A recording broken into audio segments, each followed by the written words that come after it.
Hello, my name is Faisal Khan. Today I want to talk about XRP, or on a couple of videos in the comments and through WhatsApp and through the contact form. Surprisingly, a lot of people have asked what I think of XRP. Is it a good thing to invest in? Will it make money for them? Is it something that they should hold on to for the 1, 3, 5, 7, 10 years? What's the game on that?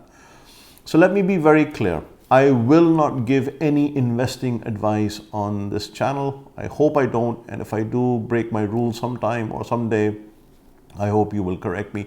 And if I do, I will also do so with authority on something that I may have well researched, but I would probably give a disclaimer. So I'm not going to give any advice on should you hold on to XRP because it might escalate in price and you'll make a couple of millions. I'm not going to do that. If you look at the general understanding of XRP it is exactly what everyone wants it to be, a bridge currency. So what does a bridge currency do? Well, let's look at the United States dollar. The United States dollar is an aggregate currency, right? It aggregates. What does that mean? It aggregates.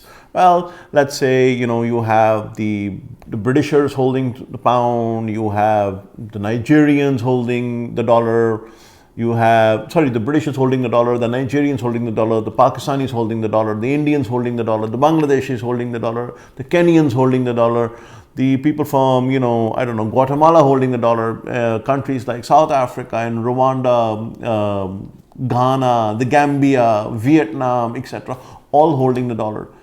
So that means the dollar is the aggregate currency. All the countries are holding the dollar. So it has a very powerful connotation. And the real power comes in when you have to bridge something. I did a video on what a cross rate is. You should be able to see it up here.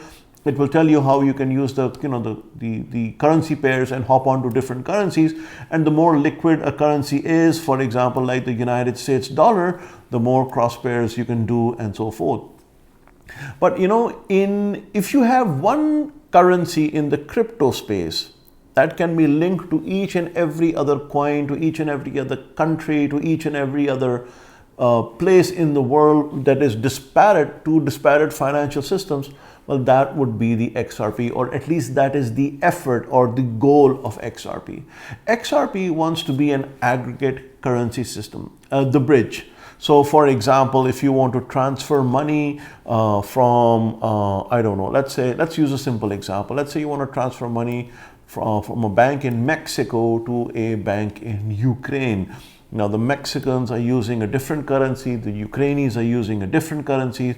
So, they don't have a correspondent agreement, but the Mexican exchange can go to a local liquidity provider, give them Mexican pesos, they'll give them the XRPs. The XRPs are transferred immediately. So the XRPs are bought from the exchange. They are not being held on by the bank. They're being bought by the exchange just for the local component. So that means the Mexican pesos are given, the XRPs are bought, they're sent across the world, takes about 2-3 seconds, they're sold off at another exchange, and they're converted to the local currency of Ukraine. So it was used as a bridge currency. If you use another example, let's say there's a bank in Pakistan, and the bank in Pakistan wants to transfer money to Argentina. And now if you want to transfer money to the Argentina, the Bolivar was over there, right? So how do you do it from here? So the bank in Pakistan could buy XRP by giving rupees. So it will give rupees, some local liquidity provider would give them the equivalent of XRPs, and that would be, let's say, $100,000 worth, whatever the price may be. They would take the XRP, take it to Argentina, sell it at the local exchange, and get the local bolivars over there of 100,000 equivalent in bolivars. So that is how the traditional bridging is done. Are we there yet? No, not by far, not even close.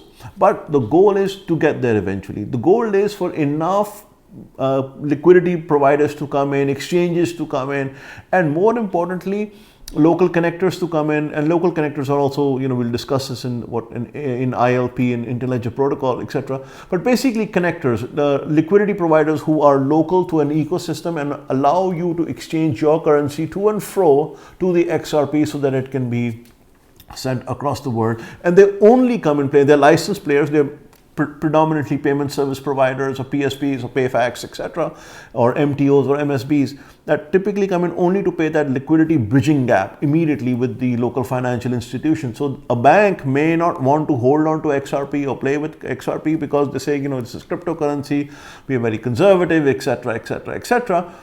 But they could buy the local IOU contract from a local liquidity provider who will say, okay, listen, I'm going to give you $100,000 worth of contract in local rupees. And what I'll do is I'll convert them to an XRP and send it all the way across to Argentina for that contract to be delivered over there. That the bank could engage with because their exposure is limited to the fiat currency and not the cryptocurrency part. So, it's not there yet, but XRP is getting there. Now, does it mean that XRP is going to be the only bridge currency? Well, who knows? Huobi is an exchange, they've got their own coin. Binance is an exchange, they've got their own coin. Tether is out there. CBDCs are going to be coming out with their things, but whether they serve as a bridge currency, I doubt it.